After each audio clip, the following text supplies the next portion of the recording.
कुरुक्षेत्र के मैदान में भगवान श्री कृष्ण ने क्यों सिर्फ अर्जुन को अपना सारथी चुना? भीम क्यों नहीं? युधिष्ठिर क्यों नहीं? और नकुल सहदेव क्यों नहीं?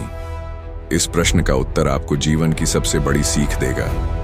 महाभारत का युद्ध केवल एक युद्ध नहीं था, बल्कि वह मानव जीवन की गहराइयों का प्रतीक था। जब धर्म और अधर्म आमने सामने खड़े थे, तब भगवान श्री कृष्ण ने अर्जुन को अपना सारथी चुना। बहुत से लोग यह प्रश्न करते हैं कि आखिर क्यों कृष्ण ने अर्जुन को ही चुना? भीम तो अपार बलशाली थे, युधिष्ठिर धर्मराज थे, नकुल और सहदेव अपने आप में गुणवान थे, लेकिन कृष्ण ने अर्जुन को ही क्यों चुना? इसका उत्तर हमें अर्जुन के व्यक्तित्व में मिलता है। सबसे पहले अगर हम अर्जुन के स्वभाव की बात करें तो पाएंगे कि अर्जुन संतुलन का प्रतीक थे। वे न तो सबसे बड़े भाई थे और न ही सबसे बलवान। भीम अपनी शक्ति के लिए प्रसिद्ध थे। वे अपने बल और पराक्रम से दुश्मनों का नाश कर सकते थे। युधिष्ठिर न्यायप्रिय और धर्मनिष्ठ थे, किंतु कई बार उनकी अत्यधिक नीतिप्रियता उन्हें निर्णायक कार्यों से रोक देती थी। नकुल और सहदेव भी अत्यंत गुणवान थे, परंतु उनका व्यक्तित्व गहराई से जनमानस को नहीं छू पाता था। वहीं अर्जुन का स्वभाव इन सब के बीच संतुलित था। वे भीम की तरह केवल बल पर निर्भर नहीं रहते थे, बल्कि अपनी करुणा और संवेदनशीलता को भी साथ लेकर चलते थे। उनके भीतर ज्ञान था, शौर्य था और साथ ही करुणा भी थी। यही संतुलित व्यक्तित्व उन्हें विशिष्ट बनाता है। अर्जुन का दूसरा सबसे महत्वपूर्ण गुण था उनकी प्रश्न पूछने की क्षमता। भगवत गीता के दिव्य उपदेश का आधार ही अर्जुन के प्रश्न है। एक शिष्य वही होता है जो अपने गुरु से प्रश्न पूछ सके। केवल वही व्यक्ति गुरु के ज्ञान को ग्रहण कर सकता है जिसके भीतर जिज्ञासा जीवित हो। युद्ध भूमि में जब सब योद्धा अपने अपने अस्त्रों को लेकर तैयार थे, तब अर्जुन ने अपने रथ को बीच में रोकने का अनुरोध किया। उन्होंने कहा, हे माधव, मेरा रथ दोनों सेनाओं के बीच खड़ा कीजिए, ताकि मैं देख सकूं कि मुझे किन किन के विरुद्ध युद्ध करना है। और जब उन्होंने अपने ही बंधु बांधव, आचार्य और मित्रों को सामने खड़ा देखा, तब उनके मन में करुणा और द्वंद्व जाग उठा।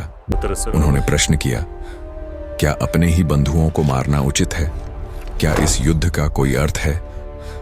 यही वह क्षण था जब श्री कृष्ण ने गीता का उपदेश प्रारंभ किया। अगर अर्जुन प्रश्न नहीं पूछते, अगर वे चुपचाप युद्ध करने लगते, तो शायद आज गीता नामक यह अमूल्य ग्रंथ हमारे पास नहीं होता। अर्जुन का यह गुण दर्शाता है कि वे केवल युद्ध मशीन नहीं थे, बल्कि एक विचारशील मनुष्य थे। वे जानते थे कि हर कार्य का परिणाम और उद्देश्य होता है।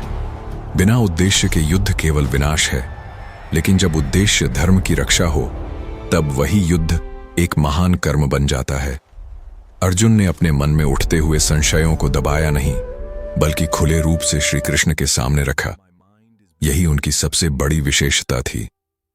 जब कोई शिष्य इस स्तर की जिज्ञासा और खुलेपन के साथ अपने गुरु के पास जाता है, तभी सच्चे ज्ञान का आदान प्रदान संभव होता है।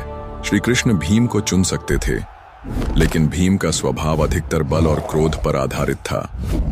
वे युद्ध करने में संकोच नहीं करते। ऐसे व्यक्ति को उपदेश देने की आवश्यकता कम होती है, क्योंकि वे पहले से ही निर्णय लेकर आगे बढ़ते हैं। युधिष्ठिर को चुनना भी संभव था, लेकिन वे पहले ही धर्म और नीति के ज्ञाता थे। उन्हें मार्गदर्शन की उतनी आवश्यकता नहीं थी जितनी अर्जुन को थी।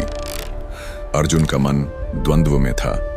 वे धर्म और करुणा के बीच फंसे हुए थे, और यही स्थिति सबसे आदर्श थी, क्योंकि द्वंद्व से ही समाधान निकलता है और प्रश्न से ही उत्तर प्रकट होता है। गीता का हर श्लोक अर्जुन के प्रश्नों और उनके संशयों का उत्तर है। अर्जुन ने जब अपने हाथ से धनुष गिरा दिया और कहा कि हे कृष्ण, मैं युद्ध नहीं करूंगा, तब उन्होंने अपने अहंकार को तोड़ा और गुरु के चरणों में शरण ली। उन्होंने स्वयं को शिष्य घोषित किया और कहा, शिष्यतेहं शादिमां त्वां प्रपन्नम, अर्थात मैं आपका शिष्य हूं, कृपया मेरा मार्गदर्शन कीजिए। यही वह क्षण था जब भगवान श्री कृष्ण ने कहा, हे अर्जुन, उठो, कर्तव्य का पालन करो। इस प्रकार अर्जुन के संतुलित स्वभाव और प्रश्न पूछने की क्षमता ने उन्हें गीता का पात्र बनाया। वे केवल योद्धा नहीं थे, वे एक साधक थे। एक साधक जो जानना चाहता था कि सत्य क्या है, कर्तव्य क्या है और जीवन का उद्देश्य क्या है। यही कारण है कि श्री कृष्ण ने अर्जुन को चुना, क्योंकि जब आत्मा विनम्रता से प्रश्न करती है तभी परमात्मा उत्तर देता है। जब मन संदेह करता है और मार्ग खोजता है तभी ज्ञान का प्रकाश मिलता है। अर्जुन का यही द्वंद्व, यही जिज्ञासा और यही संतुलन उन्हें विशेष बनाता है और गीता के उपदेश का पात्र बनाता है।